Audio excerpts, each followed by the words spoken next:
Assalamualaikum warahmatullahi wabarakatuh.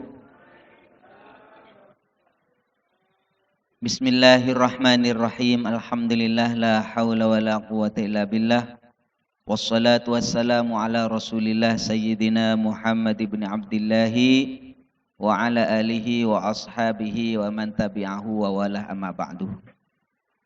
Bapak dan saudara sekalian yang saya hormati, wabil khusus Kiai Haji Abdul Malik, wabil khusus yang saya hormati Ustadz Haji Bahroni beserta para alim ulama, para jemaah sekalian yang insyaallah semuanya dirahmati oleh Allah Subhanahu wa taala.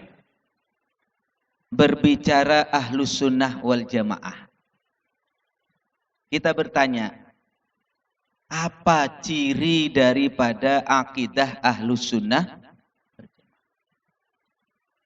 yang membedakan antara ahlus sunnah wal jamaah dengan yang bukan ahlus sunnah wal jamaah? Tadi dijelaskan di bidang akidah kita mengikuti faham Asy'ari dan Maturidi yang kemudian disederhanakan dengan istilah aqaidul khamsin, aqaid 50, yang isinya adalah sifat wajib bagi Allah 20, sifat mustahil bagi Allah 20, yang jaiz 1. Sifat wajib bagi para rasul 4, sifat mustahil bagi para rasul 4, yang jaiz 1.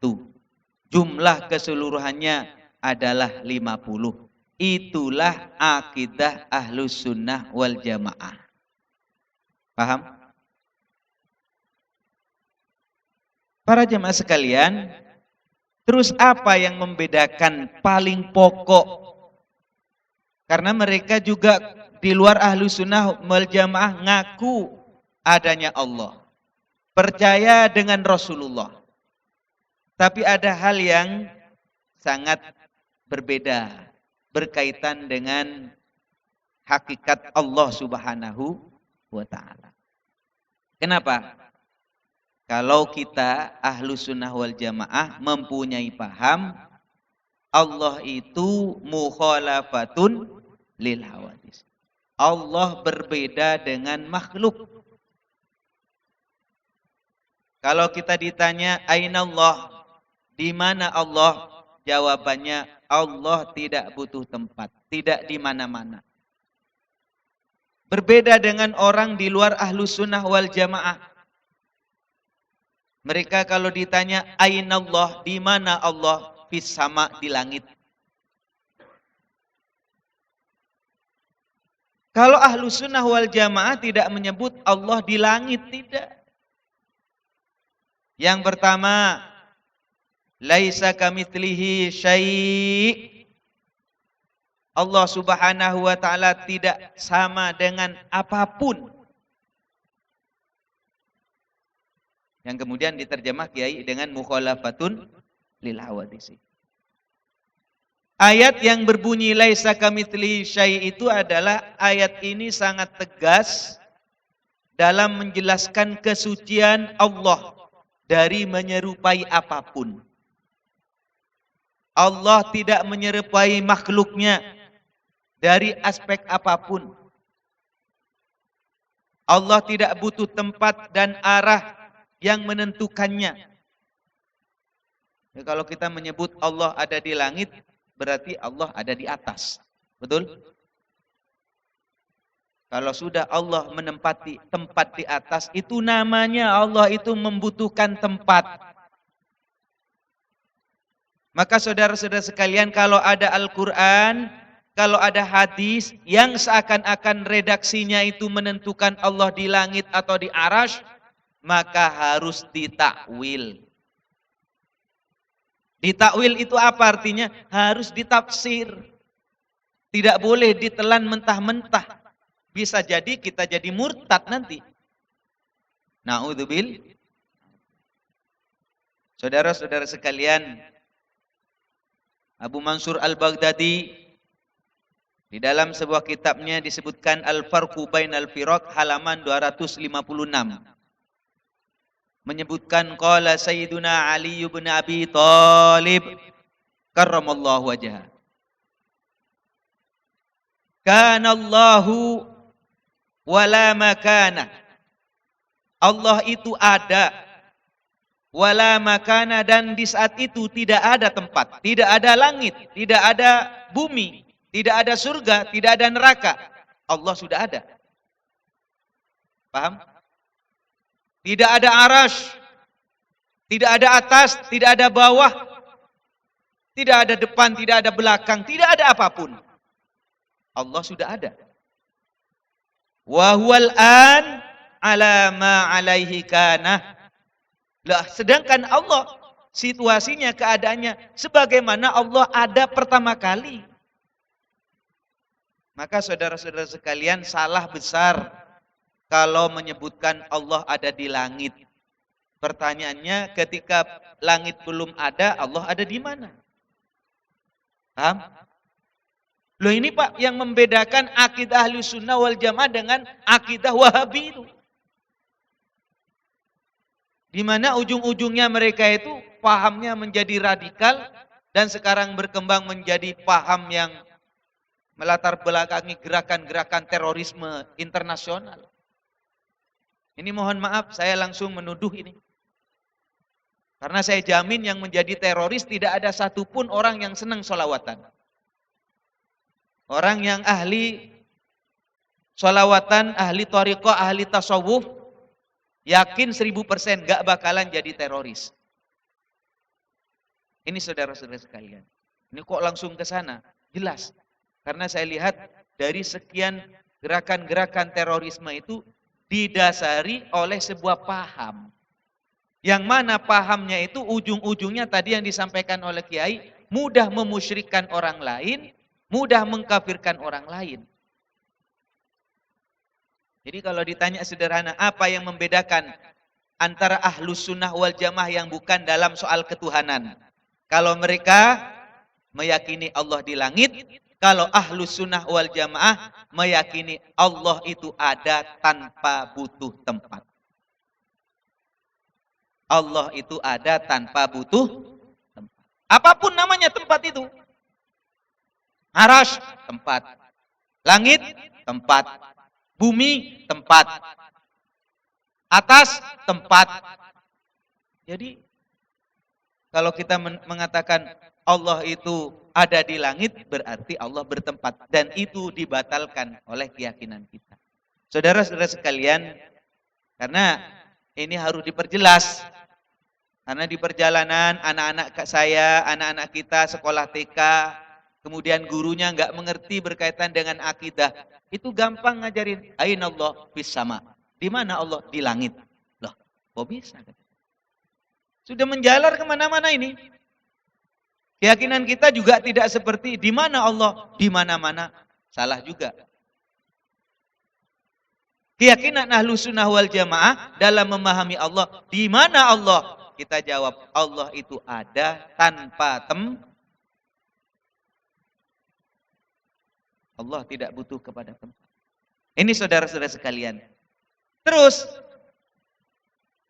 kita harus tahu, syai'un tadi di dalam kalimat laisa kamitslihi syai', Allah itu tidak sama dengan sesuatu. Sesuatu itu namanya makhluk. Paham? Makhluk itu terbagi menjadi dua. Makhluk itu ada benda, ada sifat. Benda contohnya seperti kayak gunung, langit, laut, itu kan benda.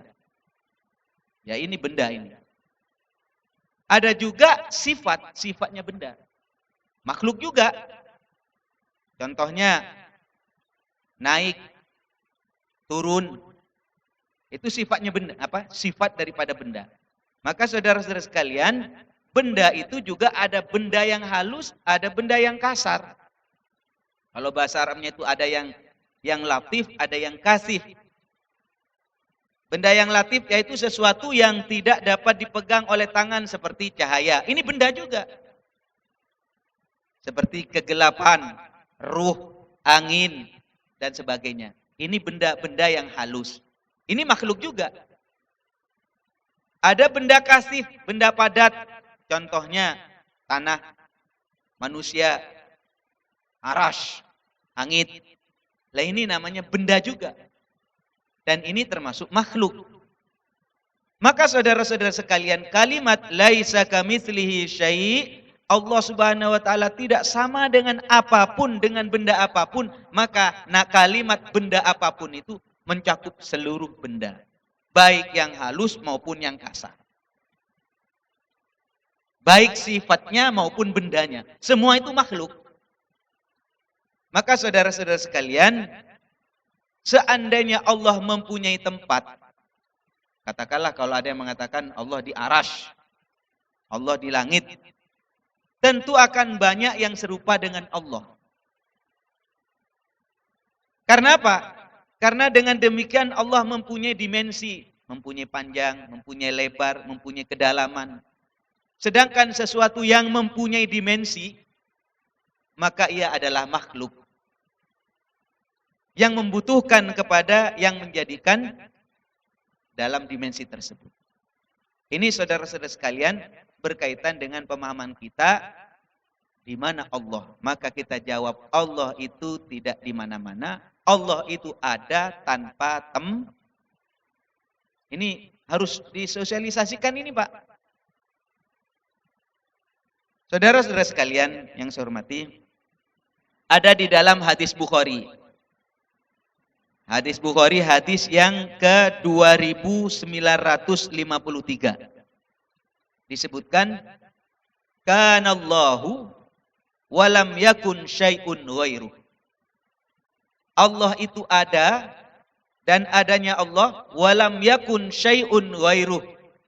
Saat itu tidak ada siapapun selain Allah. Paham? Syai'un itu mencakup tadi itu. Apa saja yang terbayang oleh kita selain Allah, namanya makhluk. Maka kita katakan Allah sudah ada sebelum adanya arash, sebelum adanya langit, sebelumnya ada bumi, sebelum ada surga, sebelum ada neraka, Allah sudah ada. Maka saudara-saudara sekalian, kita menjadi bertanya-tanya, kalau ada orang mantap yakin di mana Allah ada di langit, maka perlu dipertanyakan, langit itu baru apa? Qadim. Saya tanya, langit itu baru apa lama? Diciptakan atau jadi sendiri? Diciptakan. Diciptakan, itu namanya makhluk. Maka saudara-saudara sekalian, kita harus paham, maka ketika kita menyebut Allah ada di langit, itu telah, saya bilang, menyepelekan Allah. Mengecilkan Allah. Ini saudara-saudara sekalian. Lah, Pak Kiai, saya ngomong begini ini agak ruwet, agak jelimet, tapi sebenarnya sederhana.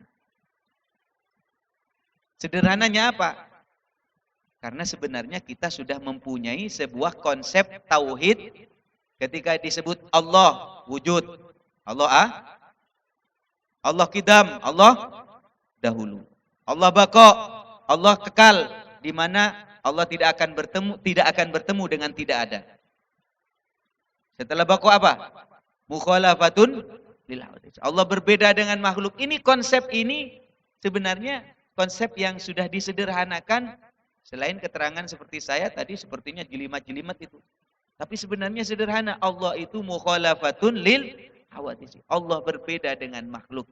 Ini saya sampaikan para jemaah sekalian di saat orang begitu gencar menjelaskan Allah Subhanahu wa taala dengan akidah yang salah. Paham ya? Saudara kaum muslimin, ada di dalam sebuah hadis, ini sama hadisnya. Yakni hadis rawahu Muslim yang diriwayatkan oleh Imam Muslim. Isi hadisnya begini. Bapak jangan ngantuk. Ini serius saya. Kalau nggak konsentrasi, ini saya bongkar-bongkar akidah ini. Kalau dibongkar kemudian nggak dipasang lagi, nanti bisa konslet pulangnya, nanti bisa tambah bingung nanti. Ini tauhid ini, Pak. Kalau ngajinya separuh-separuh, nanti bisa putus di tengah jalan, akhirnya memahaminya salah. Pulang Allah ada di mana-mana. Ini salah lagi itu. Saya ulangi lagi, Allah tidak di langit, Allah tidak di arash, Allah tidak di mana-mana. Tapi jawaban kita, Allah itu maujudun bila makan, Allah itu ada tanpa Ini kalau tidak disosialisasikan, kapan lagi saya mau ceramah? Kiai Ibnu Abidin luar biasa tadi menjelaskan berkaitan ahlus sunnah wal jamaah dalam masalah akidah ikut pemahaman yang sudah dikonsepkan oleh Imam Asy'ari dan Imam Maturidi. Nah, bagus benar tadi. Dalam masalah fikih harus mengikuti salah satu madhab 4. Jangan petantang petenteng langsung, nggak usah madhab-madhaban, nggak usah kiai, langsung Quran hadis. Saya jawab itu bohong itu. Dari mana ente tahu Quran dan hadis tanpa melewati pemahaman para ulama? Dalam masalah akhlak katanya tadi, mengikuti Imam Junaid al-Baghdadi dan Imam Ghazali dalam konsep akhlaknya. Jelas sudah. Saya perlu menjelaskan satu-satu. Apa Pak Kiai perbedaan yang membedakan akidah, ini akidah, antara ahlus sunnah dengan bukan ahlus sunnah. Dalam masalah ketuhanan ini, di luar ahlus sunnah wal jamaah sekarang marak mengajarkan Allah di langit. Kalau ahlus sunnah wal jamaah tidak di langit, tidak di arash. Tapi jawabannya Allah ada, tidak di mana-mana, Allah ada tanpa Ada sebuah hadis menyebutkan anta dzahir falaisa fawqaka syai'un wa antal batin falaisa dunaka syai'un. Ini hadis yang diriwayatkan oleh Imam Muslim, nomor hadisnya 4888. Yang intinya apa? Ya Allah, anta dzahir, engkaulah ya Allah yang zahir, yang segala sesuatu menunjukkan akan adanya. Engkaulah ya Allah yang zahir. Falaisa fawqaka syai'un, di mana tidak ada di atasmu sesuatu. Jadi kalau masih ada sesuatu berarti Allah di bawahnya sesuatu. Tidak. Falaisa fawqaka syai'un, tidak ada di atasmu itu sesuatu apapun namanya, tidak ada. Wa antal batin, dan engkaulah yang batin, Allah yang batin. Falaisa dunaka syai'un, maka tidak ada di bawahmu itu sesuatu. Kalau kita menyebutkan Allah ada di langit, berarti di bawahnya Allah ada siapa? Ada Pak Ustadz Bahroni, ada Kiai Malik, ada bumi, ada bintang, ada bulan. Padahal hadis tadi berbunyi apa? Wa antal batin, engkaulah ya Allah yang batin. Falaisa dunaka syai'un, tidak ada di bawahmu itu sesuatu apapun.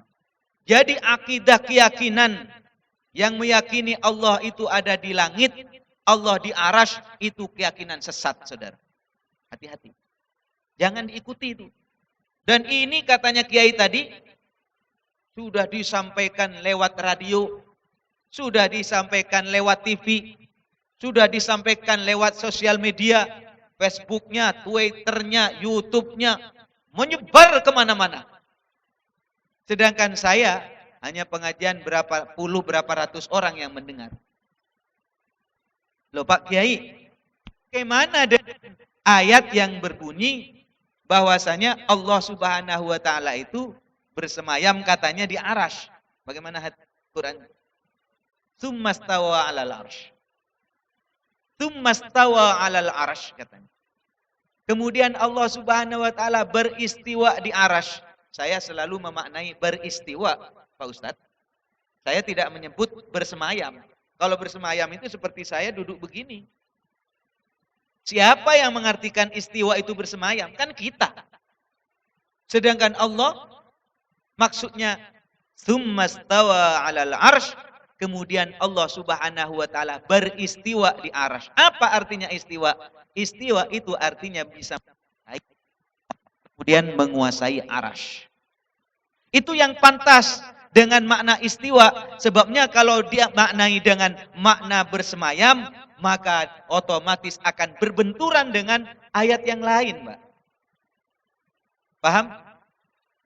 Ayat yang lain apa berbunyi? wa lam yakun lahu kufuwan ahad, dan tidak ada satupun yang sama dengan Allah. Laisa kamitslihi syai', Allah tidak sama dengan apapun. Loh, kalau begitu Al-Qur'an bertentangan dengan satu dengan yang lain, tidak mungkin. Paham? Al-Quran satu dengan yang lain saling menguatkan. Walau kana min indi ghairillah lawajadu fi ikhtilafan katsira. Kalau Al-Quran itu bukan dari Allah, niscaya antar satu ayat dengan ayat yang lain, dengan satu surat dengan surat yang lain, terjadi ikhtilaf, saling bentrok. Di sini mengatakan Allah di langit. Tapi ternyata di tempat ini wa huwa ma'akum aina ma kuntum. Allah itu bersama kamu di mana saja kamu berada. Saya duduk di sini berarti ada Allah. Katanya di ayat yang lain berbunyi Allah itu ada di langit. Amintum man fis sama.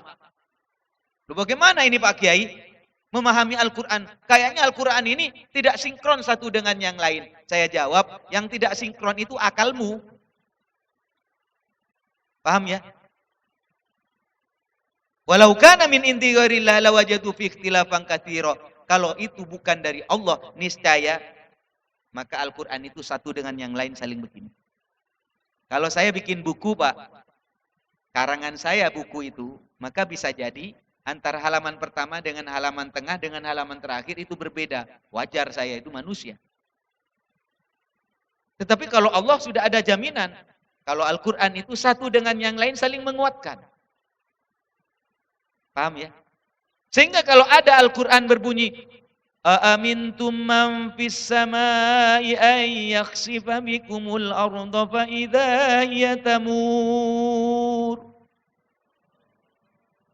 Di mana isinya aamintum man fis sama itu, apakah kamu merasa aman man fis sama terhadap zat yang di langit? Ada yang langsung mengartikan Allah yang di langit. Saya jawab, hati-hati ini. Man itu tidak bermakna Allah. Man itu bisa bermakna malaikat. Apakah kamu merasa aman terhadap malaikat yang ada di langit? Kenapa kita langsung menuduh, menyimpulkan bahwasanya amintum man fis sama, apa kamu merasa aman terhadap Allah yang di langit? Siapa yang mengartikan begitu? Para ulama-ulama terdahulu enggak ada yang mengartikan begitu. Nah, ini para jemaah sekalian. Terus bagaimana Pak Kiai? Tadi disebutkan oleh Kiai Malik. Kiai Malik menyebutkan tsummastawa 'alal arsy. Kemudian Allah Subhanahu wa taala beristiwa di arsy. Ada sebagian yang langsung mengatakan kemudian Allah bersemayam di arsy. Kenapa disebut arsy? Makna bersemayam saya tidak pakai, itu salah. Allah kemudian, saya jawab langsung, Allah kemudian beristiwa di arsy. Kenapa disebut arsy? Di sini ada sebuah hadis, sebuah keterangan. Innallaha, sesungguhnya Allah, khalaqal arsy, Allah menjadikan arsy. Idharan liqudratihi, menunjukkan kekuasaan Allah. Walam yattakhidhu makanan lidatihi, dan Allah tidak menjadikan arsy itu sebagai tempat untuk Allah. Paham, Mbak? Ini berkaitan dengan kalimat-kalimat yang muncul di dalam Al-Quran seakan-akan mengarah Allah itu ada di arsy. Saudara-saudara sekalian, inilah yang penting saya sampaikan berkaitan dengan akidah kita. Ya, akidah kita tentang Allah Subhanahu wa taala. Dan saya menganggap penting untuk menyampaikan berulang-ulang hal ini karena ada orang begitu gampang, begitu mudah menyebut ainallah fis sama. Di mana Allah bersemayam di arsy. Membingungkan itu, Pak. Membingungkan. Saudara-saudara sekalian, ijma ulama sejak dulu, sejak generasi sahabat. Imam Abu Mansur Al-Baghdadi juga mengatakan, wa ajma'u, para ulama sudah sepakat, ala annahu, bahwasanya Allah Subhanahu wa taala la yahwihi makanun, tidak butuh kepada tempat. Wala yajri alaihi zamanun, dan tidak berlaku terhadap Allah itu zaman.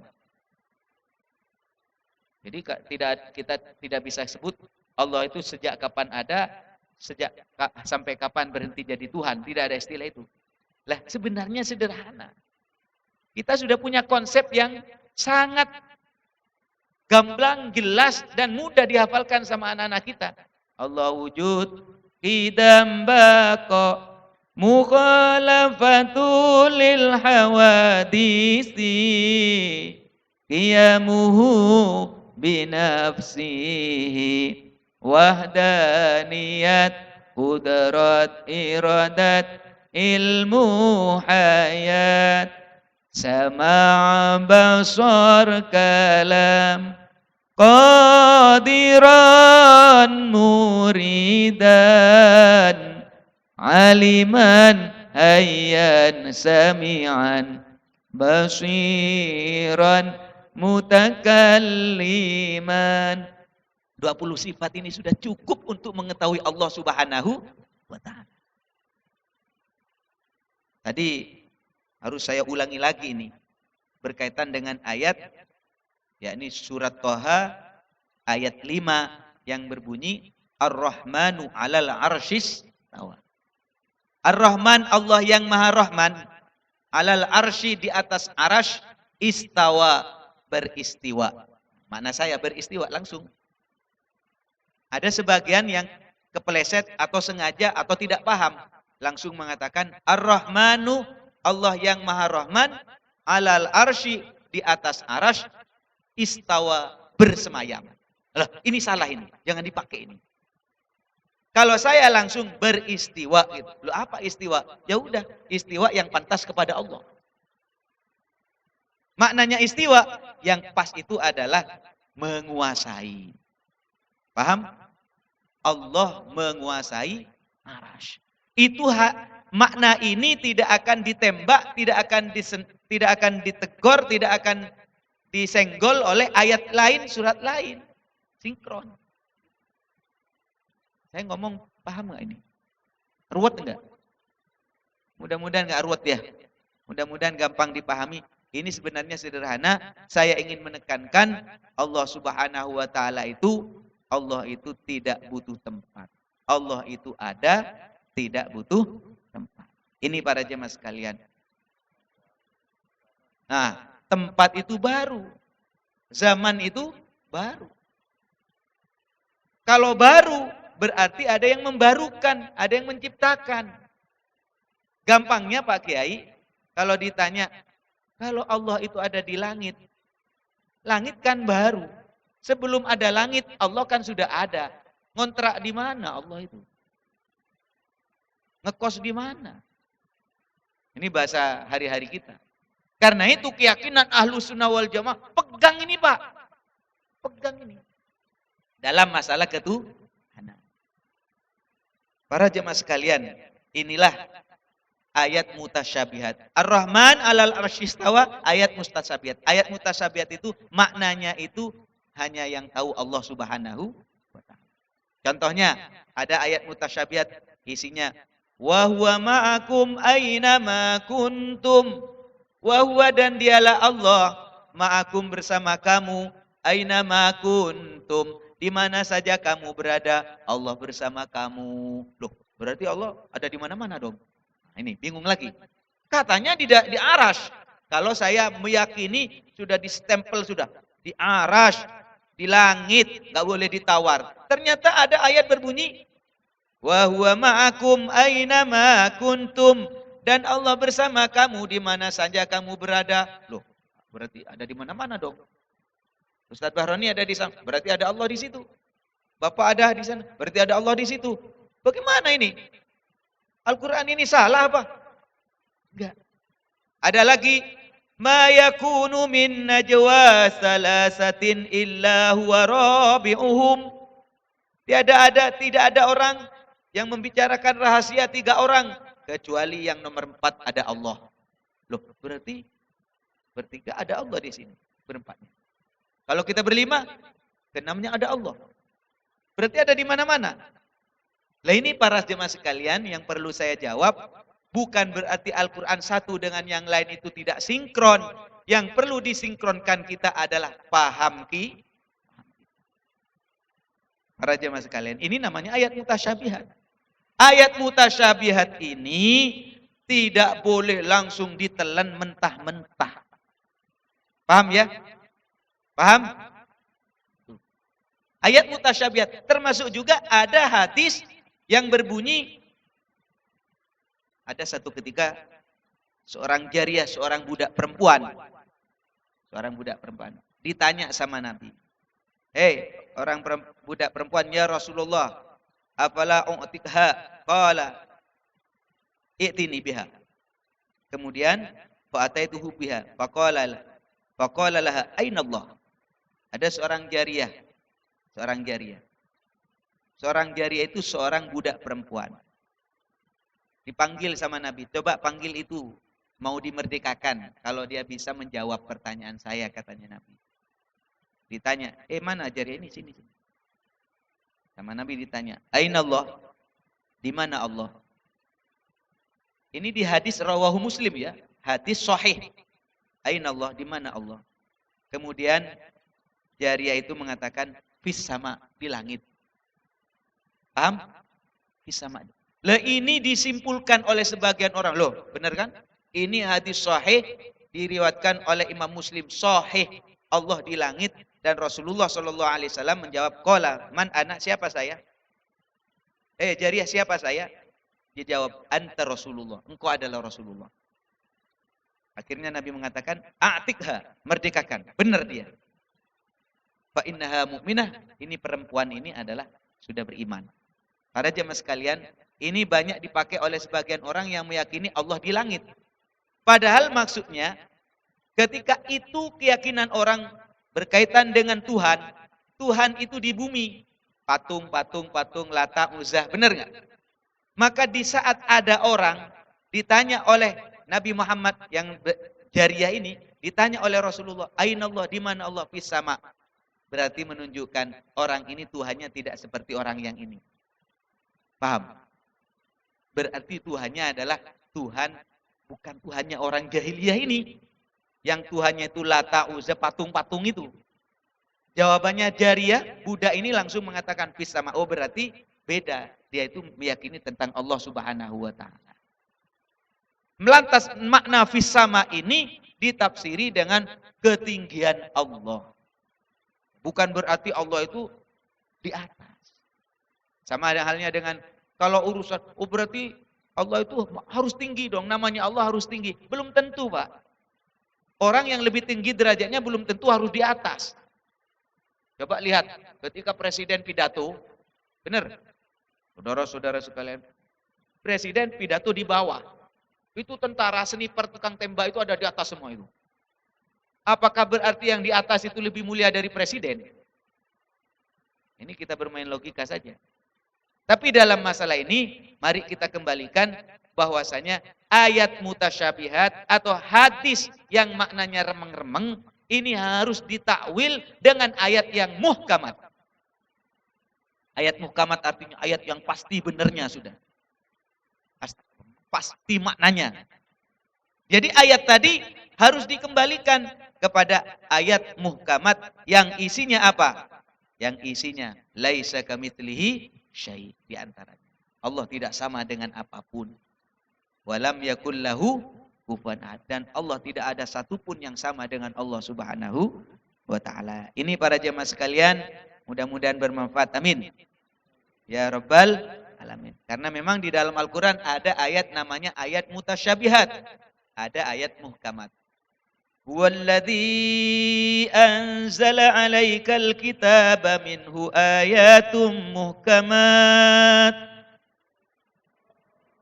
Hunna ummul kitabi wa ukharu mutasyabihat.